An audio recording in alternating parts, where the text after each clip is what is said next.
Hi, my name is David Rhew, and I'm the Global Chief Medical Officer for Microsoft.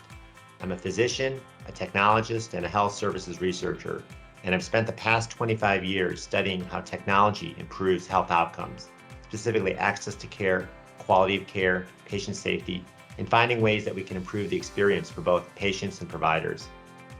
Hello, my name is Andrea Borondy. I'm a retired aerospace engineer turned patient advocate after losing my husband to lung cancer. Hi, my name is Jessica Perlo, and I'm joining you from the Institute for Healthcare Improvement. We're a quality and safety organization, and there is no bigger threat to those aims than the well-being of our workforce. Well, we all know that healthcare doesn't work without our clinicians, and unfortunately, our clinicians are leaving the practice at an alarming rate. They're burned out, they're overworked, they're frustrated, they're angry, and they're underappreciated.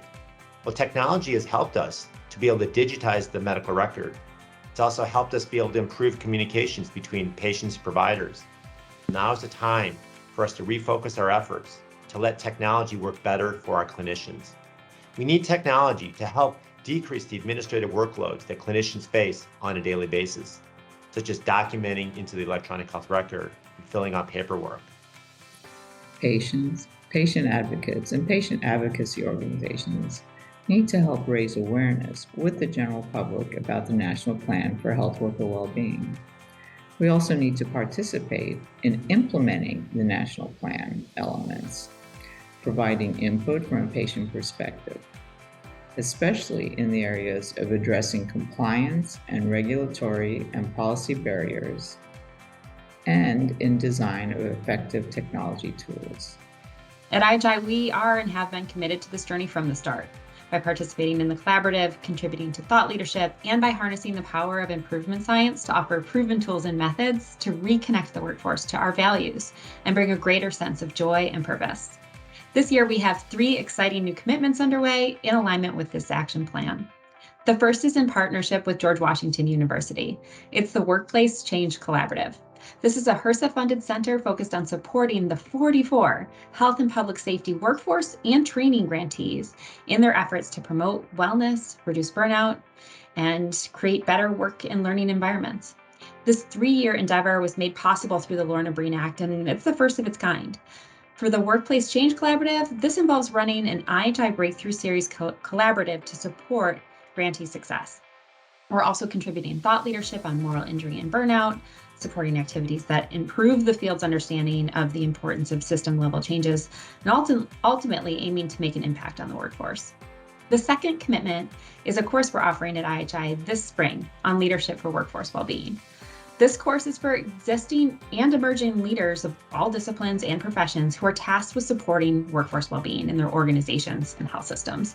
It's focused on changing the narrative around the work and offering a quality improvement and solutions-focused lens to building trust and getting results for workforce well-being. Finally, this year, we're going to be launching a national initiative for health equity. IHI and the American Medical Association are co-launching this national initiative that will bring together multiple sectors and partners with a shared vision to transform the healthcare ecosystem. Our strategic advisors include Race Forward, Groundwater Institute, the American Hospital Association, and a growing number of community, equity, and healthcare organizations. Together, we envision a world in which all people, particularly historically marginalized people, have the power, conditions, and resources to achieve optimal health and well-being. Well, in terms of the impact that this national plan will make for our field and for healthcare workers, the National Academy of Medicine's national plan provides an overview of strategies to address this issue, and it includes both technology as well as non-technology approaches. It's my hope that this national plan will provide the framework for how we address this pressing and complex issue. However, it's really up to all of us, including my colleagues in the tech industry, to be able to work together to help solve this problem. This action plan, along with actions from the federal government this year, with the passage of the Lorna Breen Healthcare Provider Protection Act and the release of the Surgeon General's advisory on health worker burnout, have started a new national movement for workforce well-being. We also need to join with other stakeholders in advocating for regulatory and policy changes to help reduce barriers for health workers, as these also have a big impact on patients. We need to make sure the public remembers the heroic efforts of health workers during the pandemic to provide care for patients with sacrifices and risks to their own lives and to their families to save others. We need to help the public understand that their health and safety depends on having healthcare professionals who are healthy and well cared for so they can provide the best care to their patients. We're in the midst of a crisis, a healthcare workforce crisis, and we need to act with the same level of urgency that we have with other crises, through innovation, collaboration, and a renewed focus to help the clinicians. We can overcome this. I'm imagining a world where neither health workers or patients have to navigate complicated non-value-added processes. A world where prior authorization is limited to the few situations where it's needed for patient safety, instead of for institutional billing and profits. A world where in-person and virtual care are reimbursed, easy to schedule, and intuitive to use. I want a world where clinicians can prescribe the appropriate services to address the social determinants of health, leading to better outcomes and reducing health disparities. A world where health workers are able to sit down and talk to patients without a computer interface in the way.